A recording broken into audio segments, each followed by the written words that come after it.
आज जो हम पढ़ेंगे वो है दूसरा टाइप ऑफ डिजिटल कम्युनिकेशन। जैसा कि हमने लास्ट लेक्चर में पढ़ा था एम्पलीट्यूड शिफ्ट कीइंग, आज हम स्टार्ट करेंगे दूसरा जो कि है phase shift keying, which is also a part of digital modulation. So it is phase shift keying. जो हमारा फेज शिफ्ट कीइंग जिसको हम बोलते हैं PSK, ये होता है दो टाइप्स का। एक होता है BPSK और दूसरा होता है QPSK। BPSK में हम दो फेज शिफ्ट्स देते हैं सिग्नल को, जो मॉड्यूलेटेड सिग्नल होता है। और QPA क्योंकि बाइनरी फेज शिफ्ट कीइंग, तो इसमें दो फेज शिफ्ट मिलते हैं। और QPSK में 4 फेज शिफ्ट मिलते हैं।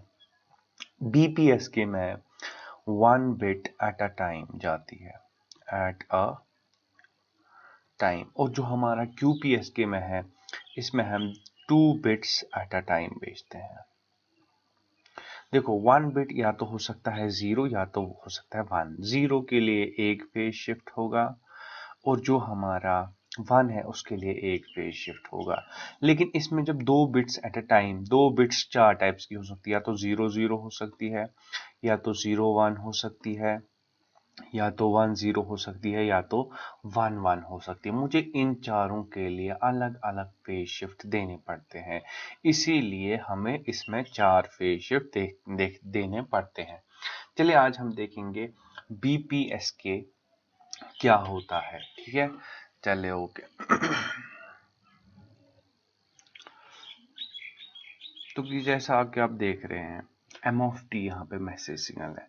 सबसे पहले ये NRZ में जाएगा। देखो M of t मेरा मैसेज, और ये हमें डिजिटल मॉड्यूलेशन पढ़ रहे हैं तो obviously digital message. NRZ converter का क्या मतलब, अगर मेरा मैसेज 1 है तो NRZ कन्वर्टर इसको ले जाता है +1 पे। अगर मेरा मैसेज सिग्नल 0 है, ठीक है, अगर मेरा मैसेज सिग्नल 0 तो NRZ कन्वर्टर से ये कन्वर्ट हो जाता है और बन जाता है -1, ठीक है। तो दैट मीन जब 1 होगा तो ये +1 होगा यहाँ पे। अब जब 0 होगा मैसेज सिग्नल, यहाँ पे -1 होगा। उसके बाद यहाँ प्रोडक्ट मॉड्यूलेटर है, हमें पता है जो भी दो इनपुट्स आ रहे हैं उनको मल्टीप्लाई होता है और मुझे वापस आउटपुट में मिलेगी मेरी BPSK वेव फॉर्म, ठीक है। तो जो ये है, दिमाग में यही रखना है कि NRZ कन्वर्टर होता क्या है। चलिए हम अब साइड पे ही बना लेते हैं इसकी छोटी सी एक वेव फॉर्म।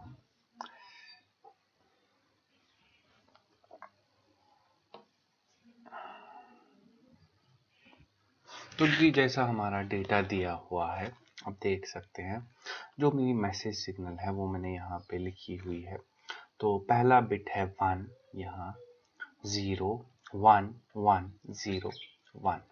अब मैं इसको NRZ में कन्वर्ट कर रहा हूँ। NRZ में मैंने बोला जब हम कन्वर्ट करेंगे तो 1 की जगह पे +1, तो ये 1 यहाँ तक है, इतनी बिट जोड़ी इतने तक है, 0 ये 1 है, ये ऐसे, ठीक है।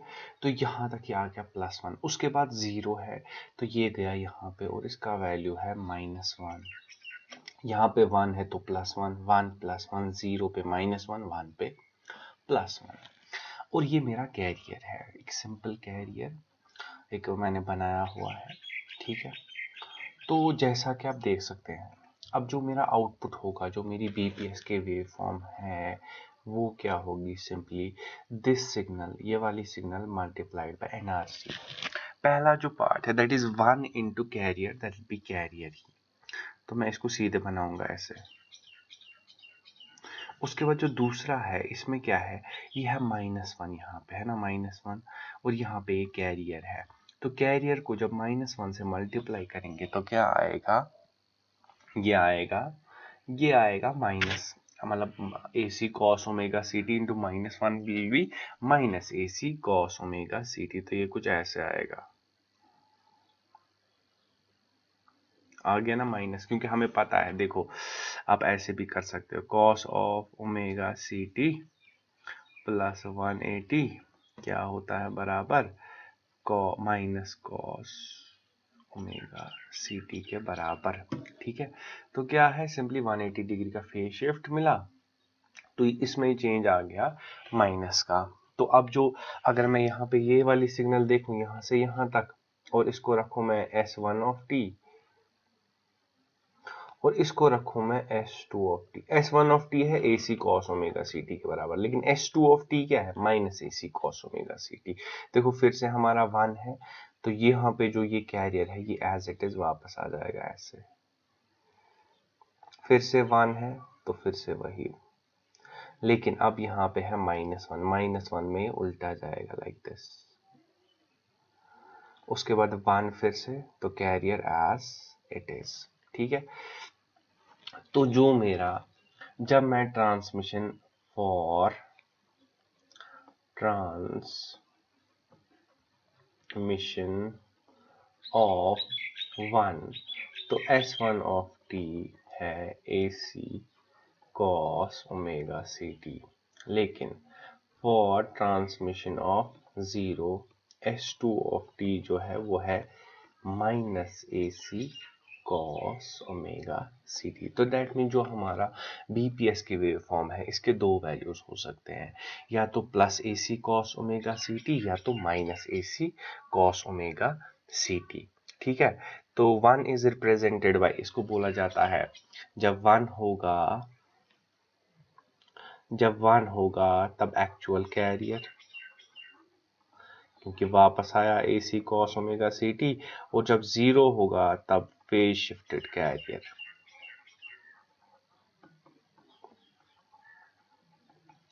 ठीक है, जब 1 होगा तो अपना कैरियर, जब 0 होगा तो फेज शिफ्टेड कैरियर। ये है हमारी बीपीएस के। अब हम देखते हैं बीपीएस के रिसेप्शन कैसे होता है। इसके लिए छोटी सी ब्लॉक डायग्राम है, उसके बाद थोड़ा सा मैथमेटिकल एक्सप्रेशन तो हो जाएगा। ठीक है, देखो जो हमारा, अब अगर मेरे पास डीमॉड्यूलेशन है जिसको हम बोलते हैं रिसेप्शन, रिसेप्शन में क्या है, अगर मेरे पास बीपीएस के सिग्नल है, क्या है, बीपीएस के सिग्नल है, और मुझे आउटपुट में चाहिए डिजिटल डेटा, मतलब 0 और 1 से, मतलब मेरे पास ये जो यहाँ पे आप देख रहे हैं, मेरे पास ये वाली वेव फॉर्म है, और मुझे वापस चाहिए एम ऑफ टी, तो मैं इसमें रिसेप्शन, तो अब मुझे पता है बीपीएस के में दो वैल्यूज हो सकते हैं, या तो S1 ऑफ टी जब 1 ट्रांसमिट हो रहा है तब होगा AC cos ओमेगा सी टी, या तो जब 0 ट्रांसमिट होगा तब बीपीएस की वेव फॉर्म होती है माइनस AC cos ओमेगा सी टी। ठीक है, तो ये जाएगा प्रोडक्ट मॉड्यूलेटर में, यहाँ से आ रहा है लोकल ऑसिलेटर से कैरियर AC cos ओमेगा सी टी, दोनों को मल्टीप्लाई हो रहा है, फिर जा रहे हैं लो पास फिल्टर, ये एक डीसी फिल्टर है जो सिर्फ अलो करता है डीसी वैल्यूज को। ठीक है, उसके बाद वो जाता है वी इन को, अगर वी इन जो आ रहा है, जो मेरे लो पास फिल्टर का आउटपुट है, if that's greater than we T H, यहाँ पे कोई वी थ्रेश होल्ड है जो कि है AC² 4, सॉरी यहाँ पे वी टी एच है 0 के बराबर, अगर वी इन 0 से बड़ा है तो आउटपुट पे 1 आएगा, और अगर v इन 0 से छोटा है, या वी टी जो हमने 0 लिया है उसे, तो 0 आएगा आउटपुट में। ठीक है, सबसे पहले देखते हैं केस 1।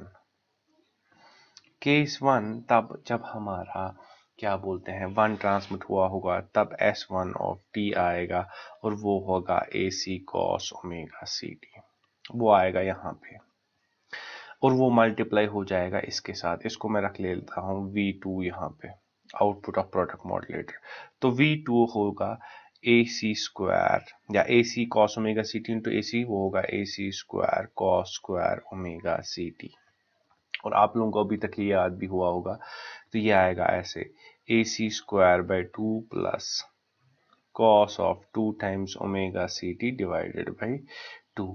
उसके बाद ये जो V2 है ये जाएगा लो पास फिल्टर में, और ये इस वाली टर्म को अलाउ करेगा और इस वाली टर्म को जाने नहीं देगा, तो जो मेरा V इन आएगा वो है AC² 2, और वो क्लियरली क्या है, ग्रेटर देन 0, तो आउटपुट पे क्या आएगा, so the output will be 1। अब देखते हैं दूसरे केस में क्या होगा। और जो हमारा दूसरा केस है, जब 0 ट्रांसमिट हुआ होगा तब S2 ऑफ t है वो आएगा minus AC cos omega CT। यहाँ पे हो जाएगा वो मल्टीप्लाई कैरियर के साथ, तो आएगा minus AC square cos square omega CT। इसको हम लिख सकते हैं माइनस AC स्क्वायर बाई 2। जो दूसरा केस है इसमें क्या होगा कि लाइक, तो जो हमने किया ट्रांसमिट होगा, हमने ट्रांसमिट किया होगा S2 ऑफ t या 0, तो वहां पे आएगा minus AC cos omega CT। That means यहां से अब आ रहा है minus AC cos omega CT, और यहां से आ रहा है प्लस AC cos ओमेगा। दोनों मल्टीप्लाई हो जाएंगे तो क्या आएगा, minus AC square cos square omega CT। cos square omega CT को लिख सकते हैं 1 plus cos of 2 times omega CT divided by 2। वहीं पे आएगा ये value minus AC square by 2 cos of, अब ये जाएगा लो पास फिल्टर में, तो माइनस AC स्क्वायर बाई 2 पास होगा और वो वाला पास नहीं होगा। और हमें पता है माइनस AC स्क्वायर बाई 2 क्या होगा, माइनस होता है 0 से कम, तो आउटपुट पे क्या आएगा, 0। यहाँ पे मैंने दिखाया हुआ है वेव फॉर्म के नीचे, आप देख सकते हैं ये है हमारा वी इन।